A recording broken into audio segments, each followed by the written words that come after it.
Hello tout le monde, vous êtes sur ma deuxième vidéo sur ma chaîne YouTube et aujourd'hui je vais vous donner des astuces logement à Bali car ça fait un peu plus d'un mois aujourd'hui que je suis à Bali et j'ai déjà changé 11 fois de logement, donc je pense que je pourrais vous donner les meilleurs conseils pour vous loger.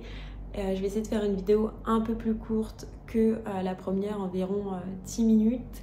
Ce que je vais faire, c'est que je vais vous donner des conseils dans un premier temps et à la fin de ma vidéo, je vous mettrai les logements où j'ai été, mes recommandations. Donc pour ceux qui avaient regardé ma première vidéo, je vous disais que j'avais eu une galère de logement car j'avais réservé un logement pour 3 semaines à Bali sur Airbnb. Et quand je suis arrivée dans mon logement, il ne ressemblait pas du tout aux photos. Il était beaucoup plus usé que sur les photos. La salle de bain fonctionnait mal et en plus de ça, je ne me sentais pas bien dans mon logement. Donc j'avais payé 400 € pour 3 semaines et j'ai juste fait une nuit. Je ne suis pas restée dans mon logement, ce qui a fait que j'ai revu tous mes plans sur mon voyage. C'est vrai que je m'étais dit, bon, je prends un logement sur 3 semaines, j'ai une petite cuisine, etc. Je pourrais me faire à manger. Et si j'ai besoin de prendre du temps pour visiter des villes ou aller sur des îles, et bah c'est pas grave, je partirai juste avec ma valise cabine. Au final, je me suis trimballée tout le long ma grosse valise, plus ma valise cabine, plus mon sac à dos. Mais ça m'a permis de faire mon voyage différemment et de découvrir beaucoup plus de villes. Du coup, ce que je faisais, c'est que je restais entre 2 à 3 jours dans une ville et si je trouvais qu'il y avait beaucoup de choses à faire, je pouvais prolonger mon séjour. Notamment, j'ai fait au bout de 4 jours et je l'ai refait parce que ma mère m'a rejoint à Bali 2 semaines. C'est vrai qu'à Ubud, il y a beaucoup de choses à faire, mais du coup, ce que je faisais par rapport à mes logements, c'est que je réservais 1 ou 2 nuits. Et si le logement me convenait, je prolongeais à l'hôtel. Sinon, je changeais de ville. Au moins, ça m'évitait de prendre un logement sur du long terme et de me tromper, pardon. En ce qui concerne ma réservation de logement, je réservais principalement sur Booking. Et en fait, sur Booking, ce que vous pouvez faire, c'est que quand vous allez sur un logement, vous pouvez filtrer les commentaires. Donc moi, je filtrais là, comme vous voyez, sur les plus récents en premier parce que c'est vrai que Booking a tendance à vous mettre les meilleurs commentaires. Sauf que ça peut être des commentaires d'il y a 2 ou 3 ans. Et moi, ce qui m'intéresse, c'est de savoir comment le logement est à l'instant T. Donc, je voyais les commentaires sur des gens qui ont été le même mois que moi à l'hôtel. Et en plus de ça, pour être vraiment sécure, je tapais le nom de l'hébergement de l'hôtel parce que j'ai pris principalement que des hôtels et je les ai réservés principalement que sur Booking. Je tapais le nom sur Google et je regardais aussi les avis Google et en faisant cette technique, c'est vrai que mes logements étaient conformes aux photos. Et aussi sur Booking, si vous voyez une note à 8, plus de 8, c'est normalement que le logement est très bien, donc vous pouvez foncer. Concernant Airbnb, c'est vrai que comme j'ai eu ma mésaventure, j'ai eu peur de retenter l'expérience sur Airbnb parce qu'il y a beaucoup moins de commentaires sur les logements que sur Booking et en plus de ça, vous n'avez pas le nom de l'hébergement qui est affiché parce que vous êtes obligé de passer par Airbnb, donc je ne pouvais même pas confirmer sur Google voir s'il y avait plus d'avis ou pas, donc j'ai préféré ne pas retenter Airbnb. Mais il y a de très bons logements sur Airbnb et je pense que vous pouvez même demander d'aller les voir. D'ailleurs, là, je suis actuellement dans un logement que j'ai pris pour du long terme, on va dire pour 10 jours. Et ce que j'ai fait, c'est que j'avais mon hôtel à côté de celui-ci. J'ai été voir mon hôtel actuel en leur expliquant que je cherchais un logement pour 10 jours et que j'aimerais bien voir la chambre avant de pouvoir réserver pour être sûre de mon choix. Et comme je vous disais dans ma première vidéo, ici ils sont très gentils. Ils ont accepté de suite de me montrer une chambre et je suis actuellement dans la chambre en plus qu'ils m'ont montré. Donc ça c'est le conseil que je peux vous donner, c'est que si vous voulez réserver pour du long terme, peut-être prenez 3 jours d'hôtel à un endroit et allez visiter les logements que vous allez repérer en amont. Ça vous évitera les erreurs et les mésaventures comme moi.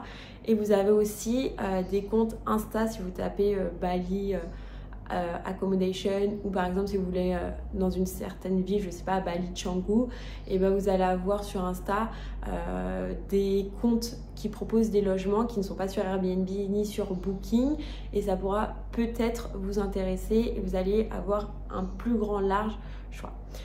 En ce qui concerne la disponibilité de mes logements, c'est vrai que moi je suis en saison des pluies, je suis en période octobre, novembre, décembre, donc je suis pas en haute saison, je suis pas en juillet, août, donc moi je trouve toujours des logements pour me loger. Je réserve soit le matin, soit la veille mon logement.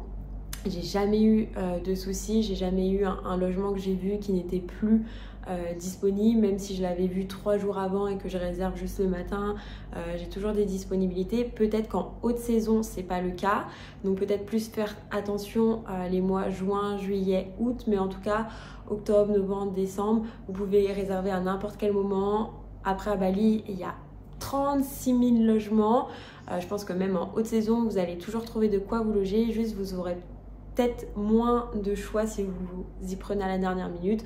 En tout cas, moi, pendant cette période octobre, décembre, novembre, j'ai aucun souci de logement. Donc surtout, n'ayez pas peur quand vous organisez votre voyage pour venir à Bali de réserver tous vos logements, car vos plans peuvent changer, et en plus, comme je vous dis, vous allez toujours trouver des logements.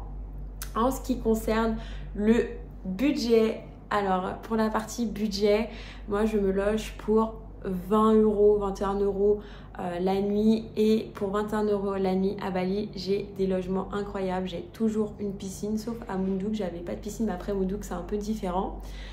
J'ai toujours eu des piscines, j'ai plus ou moins tout le temps un balcon pour 20 € la nuit. Ça c'est important parce que moi je lave mes vêtements moi-même, même si ici il y a des laundries, mais ça je vous en parlerai dans une vidéo tips. Et vous avez des grands lits, généralement vous avez un frigo, vous avez des rangements. Là je me loge pour un petit peu plus cher, je me loge pour 25 € la nuit, mais j'ai vraiment une très grande chambre. Justement ce sera la dernière vidéo que vous allez voir à la fin de ma vidéo. J'ai une très grande chambre, j'ai un très grand balcon, j'ai une chambre très lumineuse, justement j'en avais besoin pour continuer mes vidéos YouTube. Donc pour 20 € la nuit vous allez trouver des logements incroyables. Juste mon logement le plus cher, c'était un logement à Ubud. J'ai payé 37 € la nuit, mais j'avais vraiment envie de me faire plaisir, et encore 37 € la nuit, c'est pas cher par rapport au prix de France. J'avais une douche, baignoire, vue sur la piscine, petit-déj. D'ailleurs pour 20 € la nuit, j'ai souvent eu le petit-déj compris. Juste mon logement, je vous donne une petite recommandation, c'était je pense mon préféré, il s'appelait Wana Karsa Hotel. On vous apporte le petit déj sur votre balcon. Par contre comme il est situé en plein centre-ville, en plein Ubud Center, il est à 30 mètres de la Monkey Forest, et le matin il y avait les singes qui essayaient de voler mon petit déjeuner. Donc si vous n'aimez pas les singes, c'est vrai que c'est peut-être pas un logement pour vous. Et aussi ce que je voulais vous dire, c'est que pour ce tarif là, j'étais principalement toujours en centre-ville, car c'est important pour moi. Comme j'ai pas de scooter, je prends essentiellement que des taxis ici pour me déplacer. J'ai besoin d'être dans des endroits où sur ma rue j'ai de quoi manger, un petit supermarché, etc. Donc pour vous dire que même pour un tarif pas cher, vous allez retrouver un confort au niveau de votre logement, une piscine, vous pouvez être en plein centre-ville. Après si vous cherchez du dépaysement, vous pouvez aussi trouver dans ces tarifs là plus éloignés. Donc ça c'est mes principaux conseils. Donc je vous dirais, faites hyper attention aux commentaires si vous réservez sur Booking. S'il y a une note plus de 8, c'est que le logement généralement il est top. N'hésitez pas à aller voir les avis aussi sur Google. Si vous cherchez un logement pour du long terme, allez voir le logement directement sur place. Vous pouvez trouver des logements top pour pas cher ici, et en plein centre-ville, et vous n'avez pas besoin de réserver longtemps à l'avance vos logements, car ici il y a 36 000 logements et vous allez toujours trouver de quoi vous loger. Voilà mes principaux conseils, j'espère que je vous aurai aidé pour cette story, cette vidéo logement, et je vous mets mes vidéos de mes logements juste après. Merci, avec les prix et les villes.